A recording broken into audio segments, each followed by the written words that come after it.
na pag-atake mula kay Don Trix ay nakaligtas nga ito. At agad naman napansin ni Gon ang nangyayari. Ito nga ang kinagugulat ni Kite. Mula sa malaki at malapad na katawan na abilidad ni Don Trix ay nagbago nga ito sa pagkanipis ng katawan. At wala nang ano-ano pa'y kumilos na agad etong si Kite dahil alam niya nga na hindi natatalo basta-basta etong si Don Trix. Kaya naman inilalabas niya na nga talaga ang lahat na makakaya niya. Nilalabas na nga ni Kite ang lahat ng kapangyarihan niya sa pagiging Chimera Ant. Alam kong walang pag-asa pero ibubuhos ko na ang lahat. At napatingin na nga lang etong si Don Trix sa ginagawa ni Kite. Ano naman kaya ang ginagawa niya? Ngunit ano pa man niya, hindi pa rin kayo magtatagumpay. At malakas na araw nga ang inilalabas dito ni Kite. Manda ka sa gagawin ko. Kaya Gon, ngayon na ang tamang oras. At may pinaplano pala silang dalawa ni Gon. At agad namang pumesto si Gon para sa gagawing pag-atake nila ni Kite. Agad na nga itong nag-ip ng malakas na aura. Ngunit ano nga ba talaga ang kanilang binabalak? At inilabas na nga ni Kite ang kanyang gagawin. Ito ang pinaghalo-halong kapangyarihan ni Meruem at ng mga Royal Guard. At sabay binala na nga ito. At sinabayan naman ni Gon. At sabay nga nilang inatake etong si Don Trix gamit ang kanilang malalakas na aura. Napakatindi at napakasulido ang kanilang pinakawalan para lang dito kay Don Trix. Balik nga tayo dito kay Don Trix.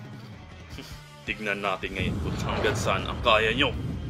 Agad namang kumilos etong si Don Trix para sabayan niya itong atake ni Gon at ni Kite. At lumikha na nga na naman ito ng napakalakas na pagsabog ang ginawa nilang sabayan na pag-atake. Ngunit sa kasamang palad ay natalo nga dito si Kite at Gon.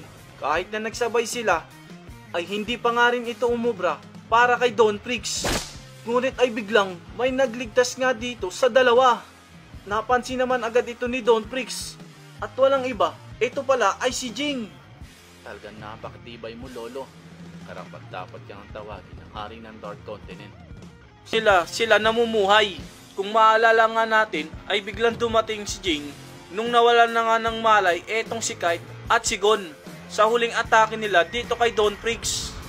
Makikita din natin na wala pa ring malay at bagsak etong sila Zeno, Silva, Zig, Killua at Hisoka. Sila man ay wala ring nagawa kahit ibinuhos na nila ang lahat para lang kalabanin at talunin etong si Don Trix. Wala ngang duda na tawagin siyang hari ng Dark Continent dahil sa taglay niyang lakas. Ngayon naman ay si Jing na nga lang ang may malay sa kanila.